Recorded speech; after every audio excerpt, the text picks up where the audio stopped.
5 provinces. It appears to be dominating our infections. The Delta variant, first found in South Africa in May, so far the most transmissible form of the SARS-CoV-2 virus. It seems to spread much more efficiently from person to person than other variants. Professor Salim Abdool Karim runs CAPRISA. He's the chair of CAPRISA. He is, of course, the epidemiologist.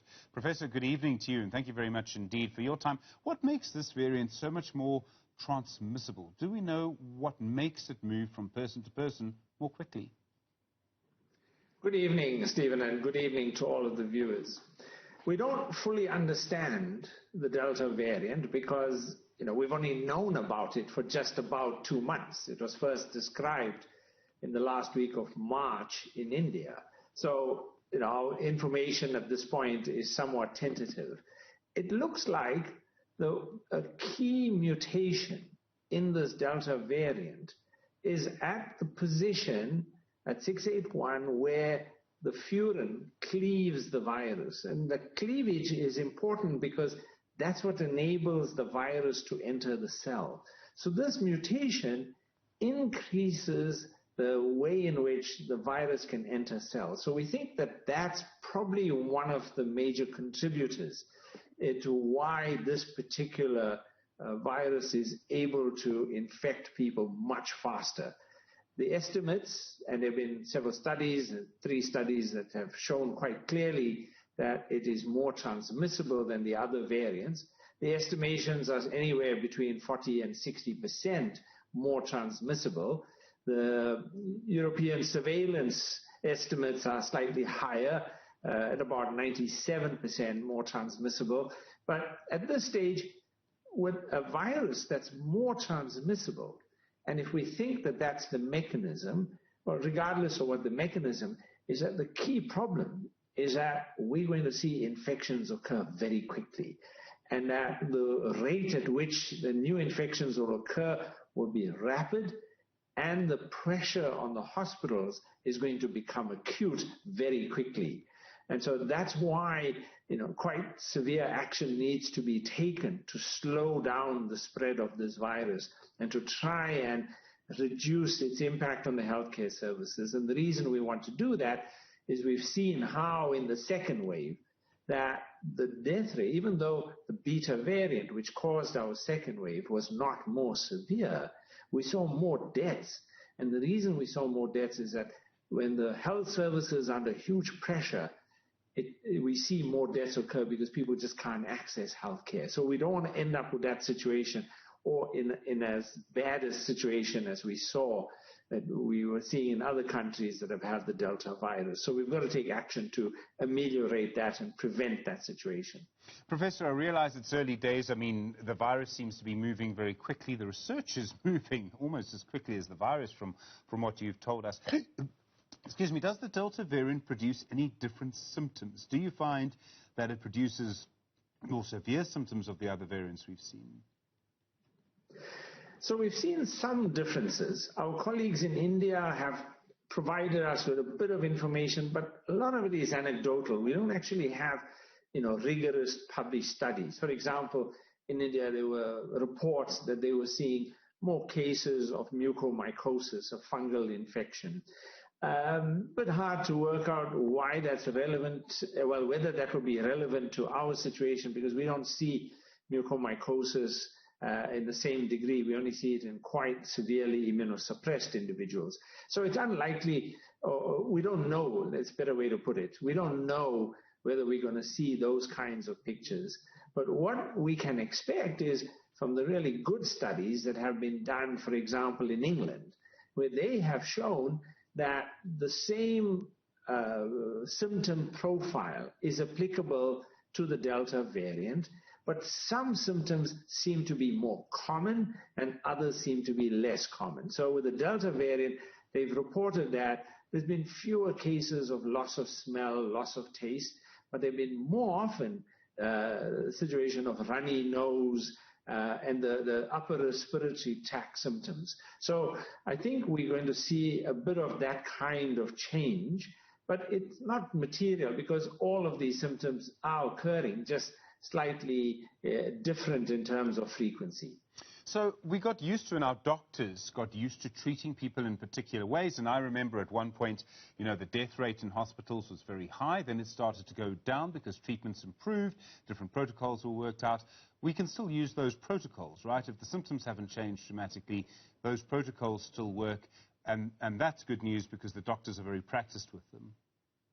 Absolutely. And the data now that we've seen from our colleagues in the UK and from at least 2 or 3 other countries now that have the Delta variant is that the current treatment regimens remain effective.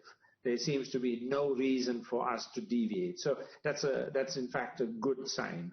At this stage, we don't know if this virus is causing particularly more severe disease.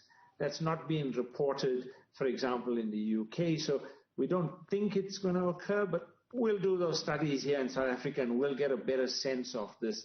But right now, we're not expecting that its disease severity will change.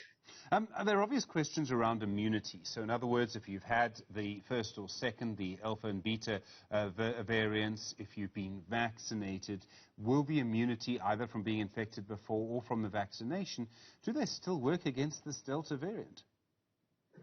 Yeah, so when we think about the variants of concern, and there are 4 variants of concern, the alpha, beta, gamma, and the delta, that have been classified by the World Health Organization, we think about 4 key things. We think about whether it's more transmissible.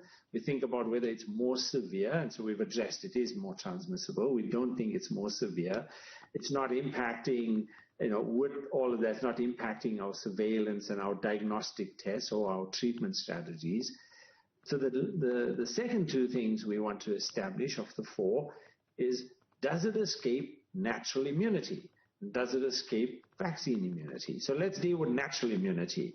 From the evidence we have seen so far, it seems that antibodies that were developed when people got infected with the beta variant, that those antibodies are less effective against the Delta variant. And so the level of protection is only partial in people who were infected with the beta variant. In other words, you can think about it more practically. Individuals who were infected in South Africa's second wave are now at risk of getting infected in this wave, in the third wave, because it's the Delta variant and reinfection can occur. So past infection is not conferring immunity in the instance of the beta variant. The final thing we want to do, look at of the 4, so we've looked at transmissibility, we've looked at disease severity, and we've looked at escape from natural immunity. Does it escape vaccine immunity? At this point, no evidence that it escapes vaccine immunity. Still early days, so we don't know its efficacy and whether all vaccines are still intact and their efficacy is intact. But the early indications are that vaccines remain effective against the Delta variant.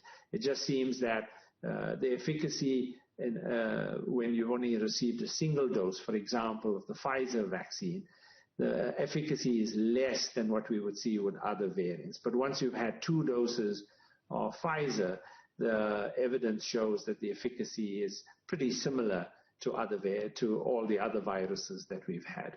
Well, this shows you how important it is, I'm afraid, I suppose, Professor, and I'm asking your view here. I imagine it shows how important it is for us to get the vaccine program moving very quickly, because that's the only way to stop more mutations and more variants. You're absolutely correct. I mean, we have to really be scaling it up. And I think it's very fundamental, and this seems to be escaping the thought processes of some of the countries that are already vaccinating low-risk adolescents and children. So that we have to look at this as a pandemic. This virus affects the whole world. We have to be vaccinating the whole world, because you can't have one country getting to high levels of vaccine coverage and thinking that they will then be safe while the vaccine is spreading in the rest of the world. That logic doesn't apply, because as with high viral transmission, we will see new variants and we'll see new viruses spreading. We already see that. One of the world's most highly vaccinated countries, Israel, is now dealing with a new surge of cases. And, it's for that very reason that we've got to be vaccinating the whole world. And so that's not only South Africa that needs to be vaccinated. We need to be vaccinating all countries that have low vaccination coverage. And that means that we've got to get the wealthier countries that have the largest, slice of all the available doses. We've got to have that more equitably shared. Unfortunately, the World Health Organization has created a mechanism for that through something called COVAX. And I think if we aimed as a world to get to about 20% vaccine coverage, we would be making a good start as we head towards higher levels. Professor, I really appreciate the time tonight. Thank you. Professor Salim Abdool, Karim, epidemiologist, the director, of course, at CAPRISA.